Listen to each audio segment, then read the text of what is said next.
आज का हमारा अध्याय है धर्म सुधार आंदोलन।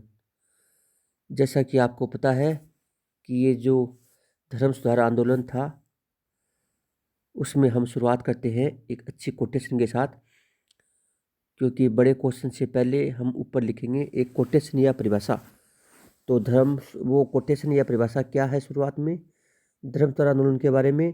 भी धर्म सुधार आंदोलन पोप जो ईसाई जगत का सबसे बड़ा माना जाता है, सबसे बड़ा धर्मगुरु मानते हैं उसको। तो धर्म सुधार आंदोलन पोप की सांसारिकता तथा भ्रष्टाचार के विरुद्ध एक नैतिक विद्रोह था। ये किसने कहा? मार्टिन ने। अब हम आते हैं धर्म सुधार आंदोलन। तो धर्म सुधार आंदोलन का अर्थ क्या है? कैथोलिक चर्च में सुधार के प्रयासों के परिणाम स्वरूप 15वीं शताब्दी में जो धार्मिक आंदोलन प्रारंभ हुए उसे धर्म सुधार आंदोलन कहते हैं। यानी कैथोलिक चर्च में, कौन सी चर्च में? कैथोलिक चर्च में सुधार के प्रयासों के परिणाम स्वरूप 15वीं शताब्दी में जो धार्मिक आंदोलन प्रारंभ हुए उन्हें धर्म सुधार आंदोलन कहते हैं।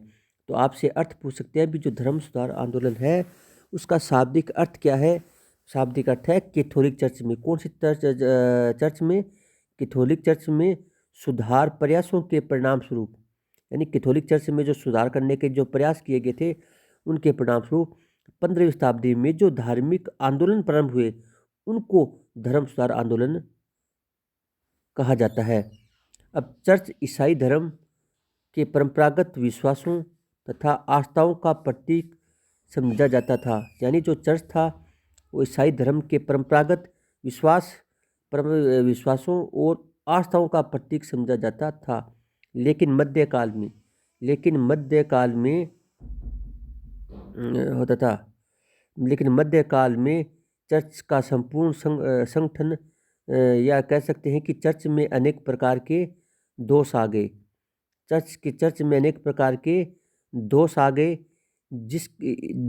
गए और चर्च के जो संगठन था, जो चर्च की जो कार्यप्रणाली थी, और चर्च में अनेक प्रकार के जो कहते हैं कि जो उनका जो ढांचा था उसमें अनेक प्रकार के, यानी मध्यकाल में चर्च में अनेक प्रकार के या चर्च का जो संपूर्ण संगठन या जो सिस्टम था उसमें वो दूषित हो गया। इस कारण इस प्रकार के आंदोलनों की आवश्यकता हुई क्योंकि चर्च था वो। तो अतः धर्म सुधार आंदोलन मध्य युग के पतझड़ के समय आरंभ हुआ। इस प्रकार यह मध्यकाल के पतझड़ के समय आरंभ हुआ। अब आते हैं इस धर्म सुधार आंदोलन के उद्देश्य क्या थे। तो उद्देश्य में आता है पहला धर्म सुधार उद्देश्य क्या थे? पोप तथा धर्माधिकारियों के जीवन में नैतिक सुधार करना।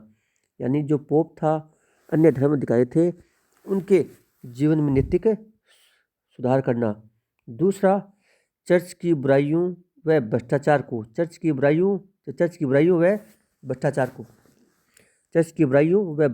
को दूर करना। यानी चर्च में जितनी भी बुराइयां हैं, चर्च में जितना भी भ्रष्टाचार है उसको दूर करना। तीसरा था कैथोलिक धर्म को आडंबरों से मुक्त करना। यानी जो कैथोलिक धर्म है उसमें जितने भी कुरीतियाँ, जो आडंबर आ गए थे उनको दूर करना, यानी उनसे मुक्त करना। अगला तीसरा है कि आडंबरों को दूर करना, कैथोलिक धर्म के आडंबरों को दूर करना और जनता के सामने धर्म का सच्चा रूप रखना। यानी कैथोलिक धर्म में या जो कैथोलिक धर्म था उसमें जो आडंबर आ गए थे उनको दूर कर एक सच्चा धर्म जनता के सामने रखना।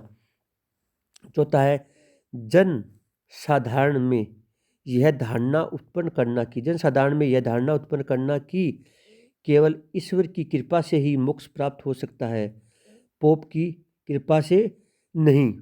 तो जनसाधारण में यह भावना उत्पन्न करना कि केवल ईश्वर की कृपा से ही मोक्ष प्राप्त हो सकता है, पोप की कृपा से नहीं। तो इस प्रकार हम देखते हैं। अब प्रारंभ होता है धर्म सुधार आंदोलन के कारण, यानी जो धर्म सुधार आंदोलन प्रारंभ होता है उसके क्या कारण हैं। तो धर्म सुधार आंदोलन के प्रारंभ होने के एक नहीं बल्कि अनेक कारण हैं जो हम अगले अध्याय में पढ़ेंगे। इस प्रकार हम आज के अध्याय में हम ये पढ़ रहे हैं कि जो धर्म सुधार आंदोलन क्या था। इस प्रकार हम देखेंगे जो धर्म सुधार आंदोलन था वो क्या था। कैथोलिक धर्म में सुधार के प्रयासों के परिणाम स्वरूप 15वीं शताब्दी में जो धार्मिक आंदोलन हुआ उसे धर्म सुधार आंदोलन कहते हैं। अब इस आंदोलन के उद्देश्य हम पढ़ चुके हैं। कितने उद्देश्य हैं? 4। अब 4 को उद्देश्य करने के बाद अब आता है धर्म सुधार आंदोलन प्रारंभ होने के कारण। ये हम अगले अध्याय में पढ़ेंगे। जय हिंद, जय भारत।